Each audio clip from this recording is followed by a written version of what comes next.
कृष्णगिरी जिल्ह्यातील केलमंगल हे शहर आहे। या शहरालगत चिन्नट्टी हे गाव आहे। या गावात भारती ही 25 वर्षाची विवाहिता तिच्या 5 महिन्याच्या बाळाला मांडीवर घेऊन बसली होती। पण तिच्या मनात प्रश्नांचे मोहोळ उठले होते। आता काय करावे हेच तिला कळत नव्हते। तिचे लग्न सुरेश वय 38 याच्यासोबत झाले होते। 18-19व्या वर्षी ती लग्न होऊन नांदायला आली तेव्हा तिचा नवरा तिशी पार केलेला होता। तिच्यापेक्षा तो जवळपास 13 वर्षांनी मोठा होता। तिला तो पसंत नसला तरी घरच्यांसमोर तिचे काही चालत नव्हते। दुर्गम खेड्यापाड्यात मुलींना स्वातंत्र्य नसतेच। घरच्यांच्या पसंतीने लग्ने लावून दिली जातात तेव्हा घरचे किमान वयातील फरकाचाही विचार करत नाही। तिने नुकतेच तरुणाईत पाऊल टाकले होते तर तिच्या नवऱ्याने तिशी गाठली होती, तरी श्रीसुख न मिळाल्याने वासनेने भुकेलेला तो होता। वासना शांत करण्यासाठीच जणू त्याने लग्न केले होते। तो तिच्यावर हक्क दाखवत होता, तिला संधी मिळेल तेव्हा भोगत होता। त्याच्या या रानटी आदाशी समागमाने तिच्या मनात भीती निर्माण केली होती। पण तो तिचा नवरा होता, त्याला सुख देणे हे तिचे कर्तव्यच आहे असे तिच्या मनावर ठसवले गेले होते। त्यामुळे ती त्याचा अत्याचार चुपचाप सोसत होती। तिला 2 मुले झाली। आता त्यांचे वय 5 वर्षे आणि 3 वर्षे अशी आहे, तर तिसरा मुलगा 5 महिन्याचा आहे। संसार फुलत होता। तिचा नवरा मन मानेल तसे वागत होता आणि तिलाही गुलामीसारखे वागवत होता। तिला जणू पुरुष जातीचाच तिरस्कार वाटू लागला होता।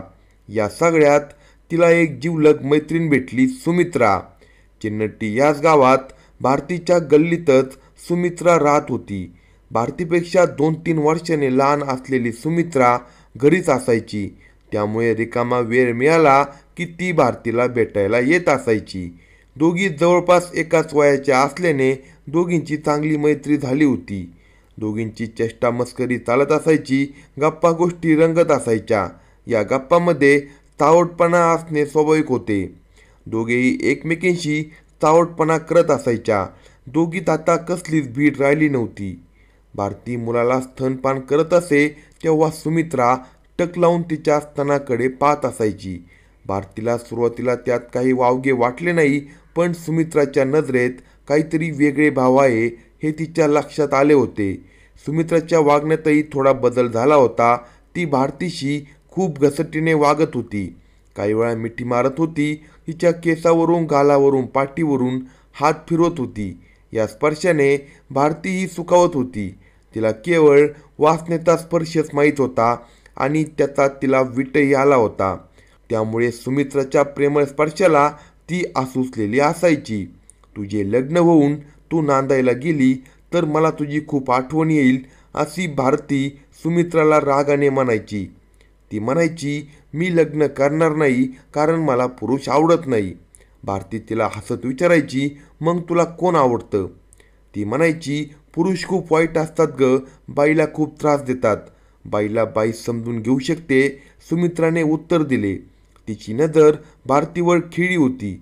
भारतीलाही तिचे पटले, कारण ती नवऱ्याच्या वासनेचा त्रास सोसत होती। दोघींचे विचार जुळे होते। एकमेकींच्या मिठीत राहायला त्यांना आवडू लागले। कुशीत झोपण्यासाठी त्या दोघी आतुर असायच्या। एकमेकीच्या देहाचा स्पर्श दोघींनाही आवडतो, त्यातून एक विलक्षण सुख मिळते याची जाणीव त्या दोघींना झाली होती। या सुखासाठी त्या आसुसलेल्या होत्या। रात्री नवऱ्याने केलेल्या समागमापेक्षा सुमित्रासोबतच चुंबन आलिंगन भारतीला जास्त सुखदायी वाटत होते। आता दोघींचे मैत्रीचे संबंध समलिंगी शरीर संबंधांपर्यंत पोचले होते। भारती आता नवऱ्याला टाळू लागली होती।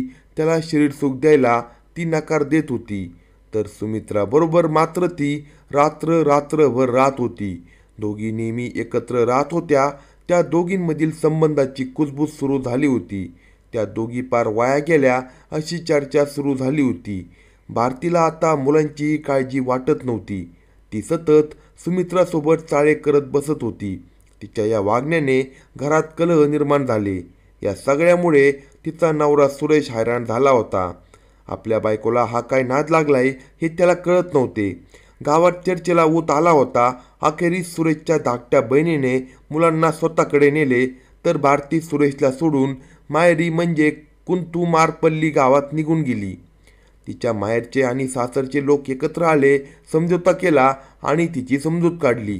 ती पुन्हा नांदायला सासरी आली. ती आली आणि पुन्हा सुमित्राच्या मिठीमध्ये रमून गेली. दरम्यान भारतीला तिसरा मुलगा झाला. त्याचे नाव ध्रुवन ठेवण्यात आले.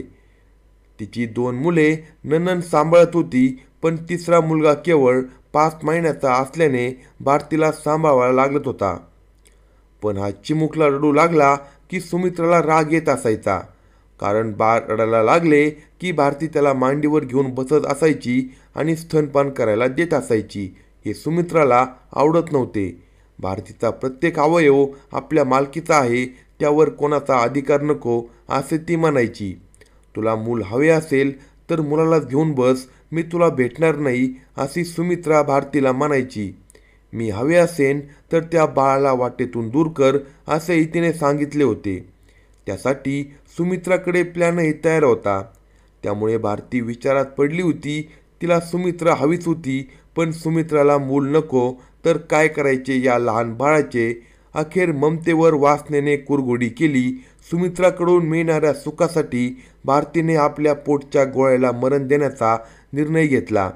कोणताही विचार न करता 2 नोव्हेंबर रोजी तिने 5 महिन्याच्या मुलाचा जीव घेतला. त्याचा आडसर दूर केला. त्या मृतदेहाचे फोटो काढून सुमित्राला पाठवला. आपल्या प्रेमातील आडसर मी दूर केला आहे, तू मला सोडून जाऊ नको असा मेसेजही पाठवला. या निर्दयी मातेला काय उपमा द्यावी? हे प्रकरण अंगलट येऊ नये म्हणून कुटुंबियांना सांगितले की बाळाचा मृत्यू श्वास घुटमळल्यामुळे झाला आहे. कुटुंबियांनी तिच्या सांगण्यावर विश्वास ठेवला आणि मुलाचे अंत्यसंस्कार केले. पण सुरेशला आपल्या मुलाच्या मृत्यूबद्दल शंका आली. त्याने केलमंगलम पोलीस ठाण्यात तक्रार दाखल केली.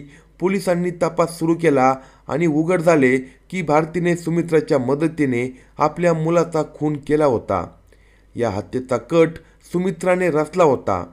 पोलिसांनी दोघींनाही त्यांच्या कबुली जबाबांच्या आधारे अटक केली.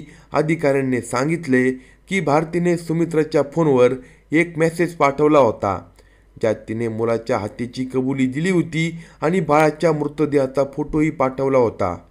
पोलिसांनी या दोघींच्या काही अंतरंग छायाचित्रे आणि व्हिडिओ जप्त केली आहे. या घटनेत समाजात नातेसंबंध आणि कौटुंबिक जबाबदाऱ्याबद्दल गंभीर प्रश्न उपस्थित केले आहे. अशाच नवनवीन क्राईम स्टोरी ऐकण्यासाठी कलम 302 या मराठी चॅनलला सबस्क्राईब करा आणि आपल्या प्रतिक्रिया कमेंट बॉक्समध्ये कळवा.